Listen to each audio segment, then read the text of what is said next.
Bismillahirrahmanirrahim. Assalamualaikum warahmatullahi wabarakatuh.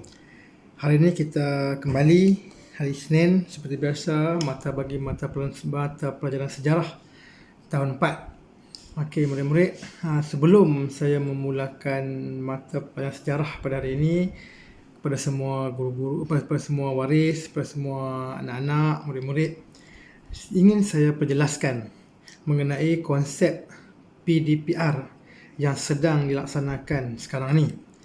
Okey, untuk makluman semua, PDPR ni terbahagi kepada 3 jenis. Okey, iaitu online, offline dan offsite. Okey, apa dia online, offline dan offsite ni? Okey, online ni di mana cikgu mengajar secara lifetime. Okey, maksudnya secara terus. Mungkin cikgu buat Google Meet. Okey, contohnya pukul 9.30 pagi kita akan berjumpa di kelas Google Meet 9.30 pagi. Jadi semua murid-murid akan masuk. Okey, itu online. Okey.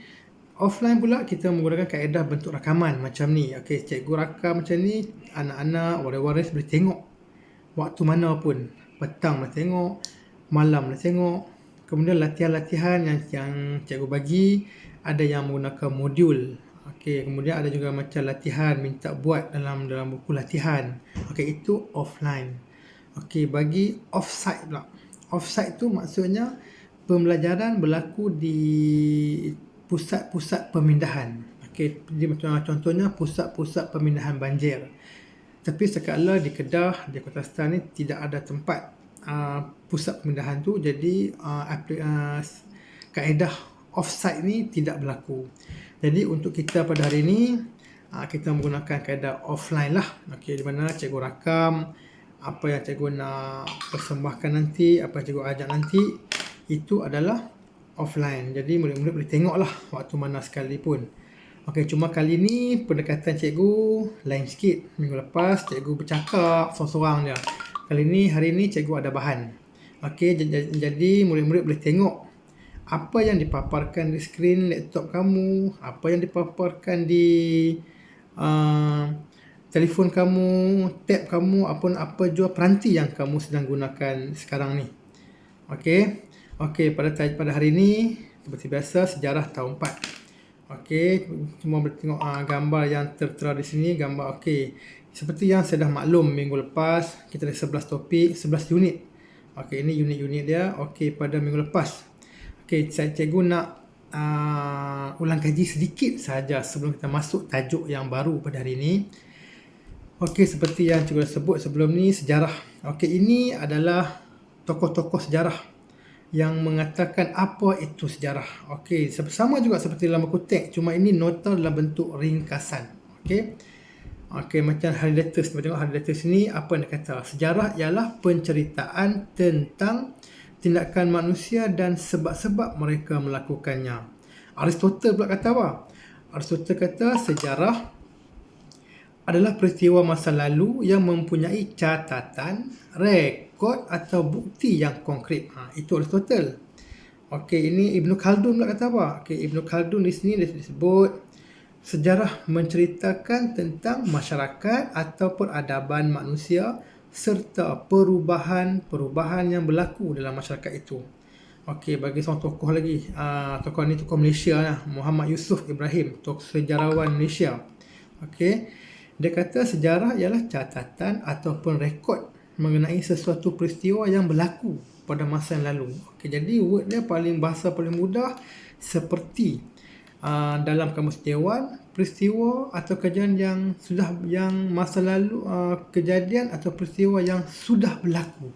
Itu adalah sejarah. Okey. Dalam sejarah ada dua sumber yang cikgu tekankan melepas. Sumber pertama dan juga sumber kedua. Okey, sumber pertama ataupun sumber premier ni, apa dimaksudkan dengan sumber pertama ni? Bahan asli yang belum ditafsir, diolah atau dicetak. Okey, kita jumpa benda tu dulu. Kita tak olah apa lagi. Kita jumpa fosil. Fosil, benda itu adalah sumber pertama. Artifak, kita jumpa manuskrip lama. Okey, macam buku-buku lama dulu ni. Kita jumpa batu bersurat, dan jumpa diari-diari lama. Itu adalah sumber pertama. Bahan yang belum ditafsir, diolah atau dicetak lagi. Okey, bagi sumber kedua pula. Benda sumber kedua ni yang kita gunakan, yang sekarang ni banyak kita gunakan. Iaitu buku-buku tulisan sejarawan. Okey, tokoh-tokoh ni tulis tentang Hang Tuah. Tokoh-tokoh ni tulis tentang apa hikayat-hikayat Melayu, sejarah-sejarah Melayu dulu. Ini adalah sumber kedua. Surat khabar juga adalah sumber kedua. Mana tahu anak-anak ada simpan lagi tak? Ada Tok Wan dulu dia simpan keratan akhbar masa Malaysia ni merdeka dulu. Dulu dalam surat khabar utusan Melayu yang jauh gitu. Siapa simpan benda tu, alhamdulillah bagus. Itu adalah sumber kedua. Kita nak dapatkan bahan tu melalui surat khabar. Kita boleh tengok suasana dia. Oh, macam ni. Rupanya ke hari kemerdekaan pada tahun 1957 dulu. Dia telah diterbitkan di surat khabar. Itu adalah sumber kedua. Kita juga boleh tengok dari majalah atau risalah-risalah. Okey, benda ni banyak terdapat di muzium-muzium, terdapat di pejabat-pejabat penerangan yang menceritakan tentang sejarah lampau. Dia terbitkan dalam bentuk risalah, majalah. Itu adalah sumber kedua. Okey, pada minggu ni kita sambung sikit lagi. Kita masuk tentang kaedah. Okey, ni tajuk dia. Tu, kaedah pencarian maklumat sejarah. Nampak tak? Okey, kaedah pencarian maklumat sejarah. Macam mana kita nak cari maklumat sejarah ni? Okey, ada tiga jenis. Kaedah mencari maklumat sejarah ni. Yang pertama ini kaedah lisan. Yang kedua kaedah bertulis, dan yang ketiga adalah kaedah arkeologi. Okey, kita masuk satu persatu. Apa yang dikatakan kaedah lisan? Okey, kaedah lisan ni kita berbual, bersoal jawab dengan tokoh-tokoh yang kita kenali. Okey, sebab itu kaedah lisan ni ciri-ciri dia menggunakan sumber orang. Maklumat dia perolehi secara terus, direct, dan maklumat dipilih, ditafsir dan dibandingkan dengan fakta. Okey, menemu bual orang, perseorangan atau kumpulan, maklumat daripada ucapan tokoh, maklumat daripada ucapan cerita atau perbualan. Maksud di sini lisan ni, contohnya kita nak tahu sejarah kampung kita. Okey, macam cikgu. Okey, cikgu kampung Tualang. Okey, macam mana cikgu nak dapatkan maklumat kampung Tualang ni, siapa yang bagi nama? Macam mana boleh munculnya nama Tualang ni? Jadi cikgu kena pergi jumpa orang lama di Tualang tersebut. Pergi jumpa dia, berbual dengan dia, bersoal jawab dengan dia, dan tanya pelbagai soalan. Okey, bagaimana kampung Tualang ni muncul, siapa yang membuka kampung Tualang ni, macam mana diberi nama kampung ni. Itu bila kita berbual dengan orang itu adalah kaedah pencarian maklumat. Macam kamu pun, kalau kampung siapa tinggal dekat area sini, kampung apa, kampung Sakan ke, Aloganda, kampung Aloganda. Macam mana boleh timbulnya nama tu? Mungkin anak-anak boleh pergi jumpa orang lama di situ. Macam mana boleh dapatnya nama Aloganda ni? Kalau macam Taman Nuri, Taman Kiara itu lain. Itu memang nama yang telah diberikan oleh Maju. Okey, ini sejarah kampung tu. Okey, benda tu dibawa dari satu generasi ayah Tok Wan kamu, generasi ayah kamu, dan sekarang generasi kamu masih menggunakan nama kampung tersebut. Okey, itu maksudnya kaedah lisan, word dia, keyword dia, kata kunci dia, temu bual. Kita berbual dengan orang lama, orang tokoh-tokoh untuk mendapatkan maklumat. Yang kedua, kaedah bertulis. Okey, kaedah mencari maklumat sejarah sebenarnya kaedah bertulis, iaitu mencari maklumat daripada bahan bertulis atau bercetak. Yang ni sumber-sumber sejarah seperti buku hasil tulisan sejarawan, majalah, surat khabar dan risalah, dan juga maklumat daripada manuskrip, diari, dokumen dan jurnal. Okey, benda ni di mana kita nak dapatkan benda ni? Selalunya kaedah bertulis ni kita dapat di perpustakaan. Macam kita ni di Al-Ustaz ada perpustakaan Negeri Kedah. Dalam tu semua ada. Okay, contohnya kita nak cari maklumat tentang sejarah Negeri Kedah. Macam mana Negeri Kedah ni muncul? Macam mana nama Kedah ni muncul? Tertulis. Okey, jadi kita pergi perpustakaan, kita carilah buku-buku yang pernah ditulis oleh sejarawan negara ni, tokoh-tokoh sejarah tentang nama Kedah. Kita juga dekat library juga, dekat perpustakaan juga, kita boleh rujuk surat khabar atau apa jua risalah bahan-bahan berbentuk tulisan, bertulis. Jadi kita boleh dapatlah segala maklumat yang kita mahu. Sebab itu dia nama kaedah bertulis. Bila kita tengok buku, kita tulis, kita rekod. Okey, Kedah bermula macam ni. Benda tu semua direkodkan. Okey, itu adalah kaedah pencarian maklumat. Kaedah yang ketiga, okey, kaedah arkeologi. Okey, kaedah arkeologi ini mencari bahan sejarah dengan cara menggali. Maksudnya kita nak tahu sejarah tu. Okey, bahan akan dikaji dengan kaedah saintifik. Okey, benda ni berlaku sekarang ni kalau anak nak tahu. Contohnya dekat Lembah Bujang. Okey, Lembah Bujang tu kalau siapa pernah pergi cuba tengok. Dia ada lopak, lubang. Okey, itu mereka mencari bahan. Okey, bahan-bahan tinggalan dalam di situ. Sebab tu dia berjumpa tembikar, dia berjumpa fosil, dia berjumpa artifak di situ.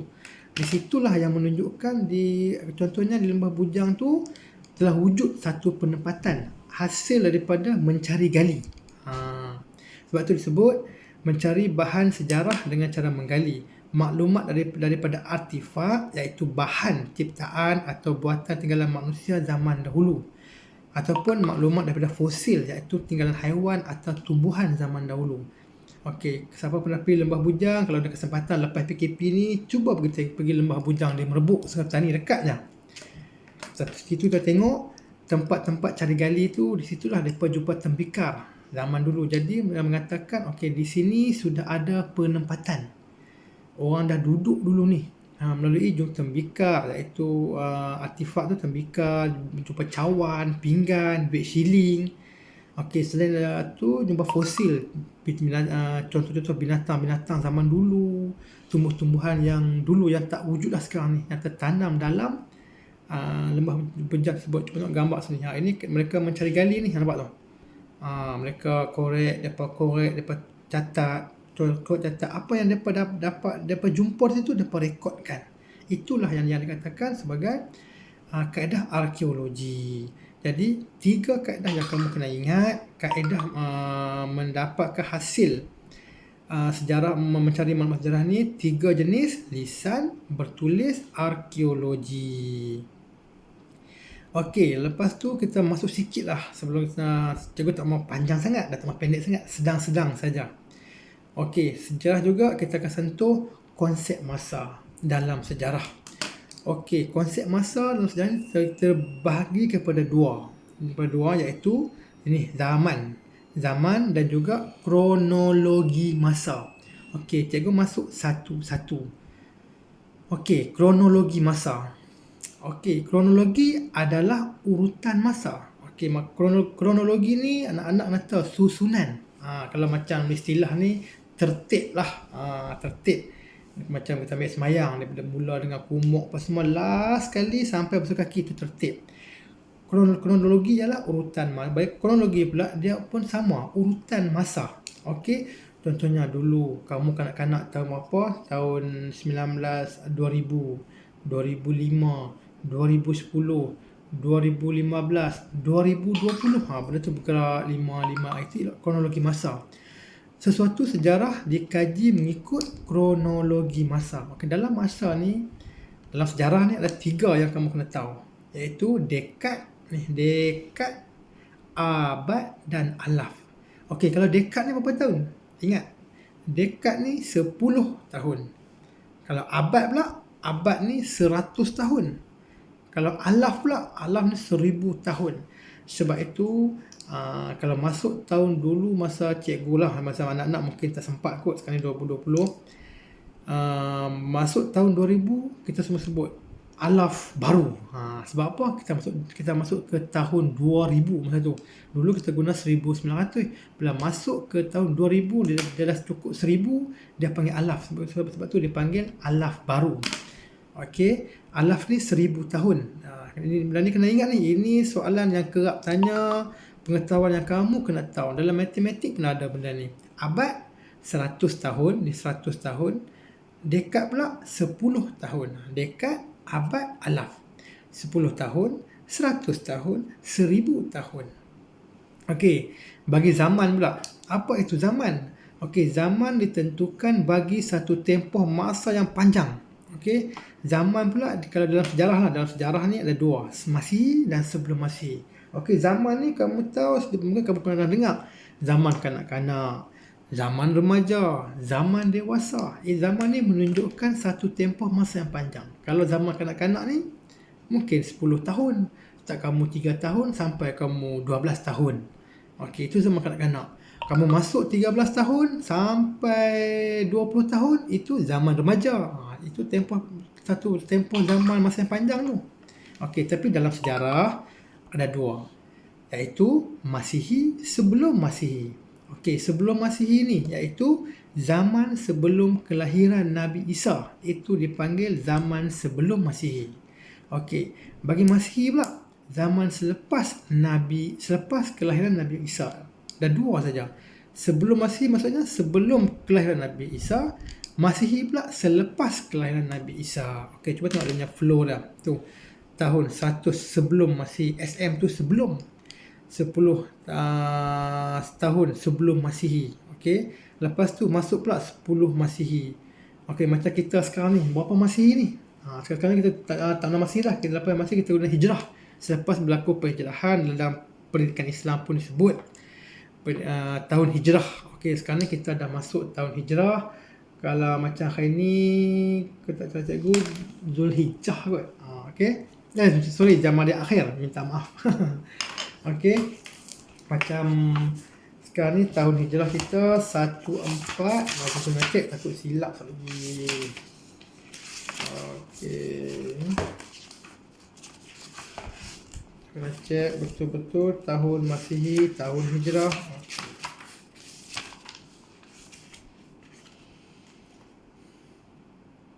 Okey, tak apalah. Yang penting dalam sejarah ni anak-anak kena tahu ada dua zaman, sebelum Masihi dan selepas Masihi. Okey, cuba tengok kronologi. Contoh kronologi pembentukan gagasan Persekutuan Malaysia. Macam mana Malaysia nak diisytiharkan, dulu tanah Melayu nak diisytiharkan sebagai sebuah negara Malaysia. Cuba tengok pada tahun 1961. Ni kita nak buat bukan Malaysia tak, kita nak buat Persekutuan Malaysia, bukan yang merdeka lain. Okey. 27 Mei 1961, gagasan Persekutuan Malaysia dicadangkan oleh Tunku Abdul Rahman. Kemudian pada Julai pula, dapat dengar kronologi dia, bulan Mei. Kemudian bulan Julai pula, Jawatan Kuasa Perunding Persekutuan ditubuhkan, JPMM ditubuhkan. Lepas tu bulan Oktober pula, semua tahun yang sama. Usul gagasan persekutuan dibawa ke Dewan Rakyat oleh Tunku Abdul Rahman.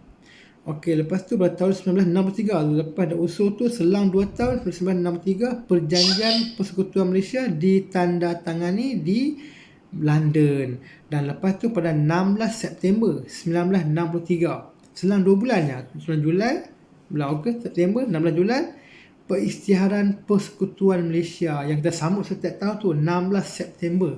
Terbentuknya Persekutuan Malaysia, iaitu Sabah, Sarawak dan seluruh tanah semenanjung. Okey, sebagai satu negara Malaysia. Dulu masa merdeka tanah Melayu, Sabah, Sarawak tak masuk lagi. Itu kita jangan kata merdeka, tapi masa Sabah, Sarawak masuk, sebab tu kita panggil Hari Malaysia, cuti Hari Malaysia. Ingat ke tak? 16 September. Itu maksudnya kronologi bermula tahun 1960, bulan Mei 61, Julai, Oktober, kemudian tahun 63 bulan Julai, dan akhir sekali tahun 63 juga pada bulan September kita di pengisytiharan Persekutuan Malaysia. Itu yang dikatakan kronologi, pergerakan urutan masa. Okey, jadi cikgu bagi setakat ni dulu. Kalau ada kesempatan nanti cikgu akan masuk lagi sedikit tentang muzium dan tinggalan-tinggalan sejarah. Okey, ini benda-benda ni semua. Okey, insya-Allah benda-benda ni semua, ringkasan-ringkasan ni cikgu akan upload dalam grup. Murid-murid boleh bacalah dalam tu. Kalau siapa nak print pun tak ada masalah, boleh print. Ini tiada paksaan, nak print pun boleh, tak print pun tak apa sebab dia berwarna, takut nanti habis ink tu. Kalau just nak baca langsung, ambil ni. Okay, baca, tengok ni kat halaman masa lapang tu, baca ni. Sejarah ni dia kena banyak membaca sebenarnya. Okay, kita jumpa lagi di lain masa. Sekian, terima kasih.